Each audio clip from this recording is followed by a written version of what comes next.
லட்டு செய்வது எப்படி? தேவையான பொருட்கள்: கடலை மாவு 250 கிராம், நெய் 50 கிராம், முந்திரி திராட்சை 25 கிராம், சீனி 500 கிராம், தேங்காய் 1 மூடி, உப்பு 3 எண்ணம், சீனா கற்கண்டு தேவையான அளவு.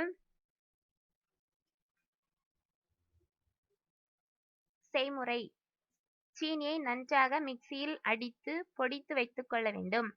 தேங்காய் துருவலையும் முந்திரி பருப்பு திராட்சையையும் சேர்த்து நெய்யில் வறுத்து எடுக்க வேண்டும். வாணலியில் நெய்யை ஊற்றி நன்றாக சூடானதும் கடலை மாவை கொட்டி பச்சை வாசனை நீங்கும்படி வறுக்கவும்.